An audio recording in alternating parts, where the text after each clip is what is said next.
Bloomberg now reports that Americans are apparently angry about Joe Biden's miracle economy. Turns out they have got good reasons to be. Recently, Ms. Shidlock published a series of charts showing why Americans are not seeing the magic in Bidenomics. In short, wages are falling behind again, debt and multiple jobs are the only way millions are making ends meet, and rent and housing costs are jumping once again. So less money and everything costs more. The most dramatic change has been disposable income, what you've got left after they've beaten the taxes out of you.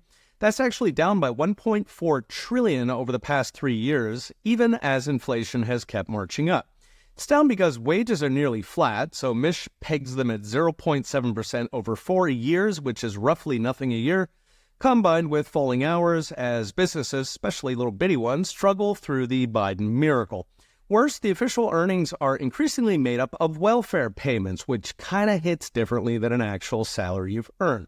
I mentioned in recent videos how welfare spending jumped by $800 billion during the pandemic, and if anything, it keeps growing. That means the share of personal income made up by government transfers has jumped by nearly 50% over the past 2 decades, on its way to $1 in $5 that Americans live on. Finally, housing. The most stubborn part of inflation has been housing costs, which filter through to rents, since after all, the rent has got to cover the house or the landlord's losing money. I mentioned how housing costs doubled during the pandemic as the Fed pumped house prices and drove mortgages 7.5%.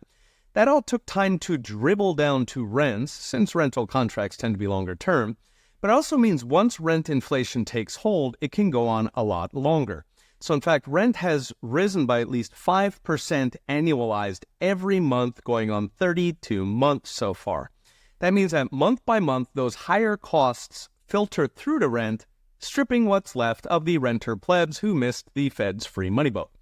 Of note for the upcoming election, blacks and Hispanics in the U.S. rent at massively disproportionate rates. They are the suckers at the Fed's money printing poker game, so they're feeling it in the pocketbook, which may well translate to reduced enthusiasm for Joe Biden from black voters come November. So what's next? Brought to you by Unchained.com. Wages down, prices up, and can't pay the rent is no way to go into an election. Sadly, the Biden administration has apparently given up trying to fix it and instead doubles down on propaganda and media pressure, pushing the line that it's all in your head, everything is fine. Media plays along, of course, both to curry government favor and cocktail party invites, and because elite journalists are trained at the regime finishing schools known as the Ivy League. As for what's next for the economy, the usual endgame on inflation is a recession severe enough to put the consumer underwater. This time, though, the consumer is going down, but inflation is not. In fact, it's been rising since October, with inflation expectations now higher than any point during the Great Bidenflation. If that continues, if voters are angry now, they ain't seen nothing yet. Okay, we'll be watching. See you next time.